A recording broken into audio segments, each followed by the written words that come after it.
আসসালামু আলাইকুম। আজকে আমরা ইংরেজি গ্রামারের আরেকটা গুরুত্বপূর্ণ পার্ট নিয়ে হাজির হয়েছি।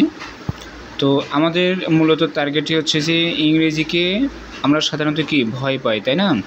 সেই ভয়টাকে জয় করার জন্যই আমরা করব, প্রতিদিন ইংলিশ প্র্যাকটিস করব।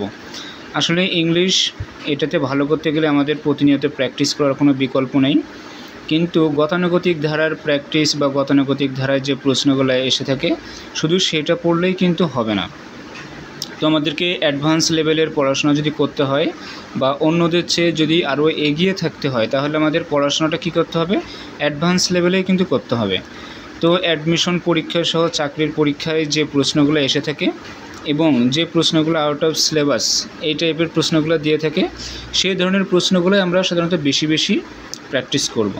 তাহলে কি হবে, কঠিন জিনিস প্র্যাকটিস করলে সহজ জিনিস তখন আমাদের কাছে হয়ে যাবে, আরও সহজ হয়ে যাবে। তো আজকে আমরা আলোচনা করব কি টপিক নিয়ে, সেটা হচ্ছে যে অ্যাবস্ট্র্যাক্ট নাউন কখন প্রপার নাউন হয়ে যায়। তার মানে আমরা যেটাকে অ্যাবস্ট্র্যাক্ট নাউন বলতেছি, সেই অ্যাবস্ট্র্যাক্ট নাউনটা কিন্তু কখনো কখনো প্রপার নাউনও হতে পারে। সেটা কখন হবে, কিভাবে হবে বা কেন হবে, আজকে আমরা সেটাই দেখব। এখানে আমরা একটা বিষয় খেয়াল করি যে he is not the favoured child of fortune, আর একটা আছে he is a child of fortune. তারপর আছে let not ambition mock their useful toil.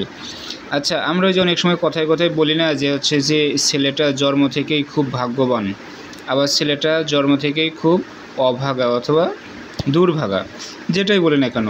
তো এই টাইপের যেটাই হোক না কেন, আমাদের যদি পরীক্ষায় আসতো যে ফরচুন, এই যে এখানে যে শব্দটা আসছে ফরচুন মানে ভাগ্য, যদি শুধু পরীক্ষায় মনে আসতো যে ফরচুন দিয়ে একটা হচ্ছে যে কোটেশনের মধ্যে রাখছে যে বললো যে ফরচুনটা কোন নাউন, তখন আমরা দেখাইতাম, তখন আমরা নিশ্চিত কিন্তু অ্যাবস্ট্র্যাক্ট নাউন দেখায় আসতাম। কিন্তু আমাদের একটা কথা আছে যে যখন কোনো অ্যাবস্ট্র্যাক্ট নাউন সিঙ্গেলি যদি বসে তাহলে তাকে অ্যাবস্ট্র্যাক্ট নাউন বলতে কোনো সমস্যা নেই, কিন্তু সেটা যখন একটা বাক্যের মধ্যে ব্যবহার করা হবে তখন কিন্তু আমরা ফরচুন দেখার সাথে সাথে যদি অ্যাবস্ট্র্যাক্ট নাউন দাগায় দিই তাহলে কিন্তু সেটা 100% ভুল হয়ে যাবে, ভুল হওয়ার চান্স থাকবে বেশি। তো আমরা এখানে করতে পারি, এখন দেখব হি is not the favoured child of fortune.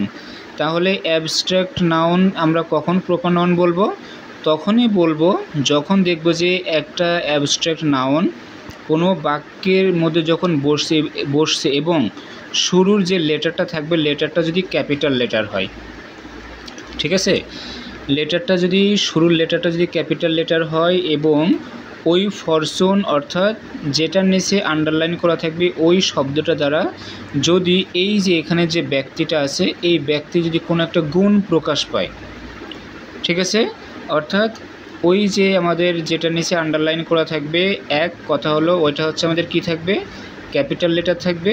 আর 2 নম্বর কথা হচ্ছে ওই শব্দটা তারপরে ওই সাবজেক্টেরই একটা গুণ অর্থাৎ ব্যক্তিত্ব প্রকাশ করবে, তাহলে আমরা করতে পারবো, সেটাকে প্রপার নাউন বলতে পারবো। অর্থাৎ এখানে যেমন ফরচুন আছে, প্রথম লেটারটা আছে, ক্যাপিটাল লেটার, তারপরে এই ফরচুনটা মূলত কার ব্যক্তিত্ব প্রকাশ পাচ্ছে, এই যে এখানে হি, তাহলে হির এখানে একটা ব্যক্তিত্ব বা বৈশিষ্ট্য প্রকাশ পেয়েছে ফরচুন হিসেবে, এই জন্য এটাকে আমরা বলবো, প্রপার নাউন বলবো।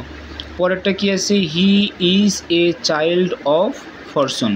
এই যে এইখানেও যে ফরচুন আছে শুরুর লেটারটা হচ্ছে এফ অর্থাৎ ক্যাপিটাল লেটার, এবং এই ফরচুনটা কার, সেটা হচ্ছে এই যে হির।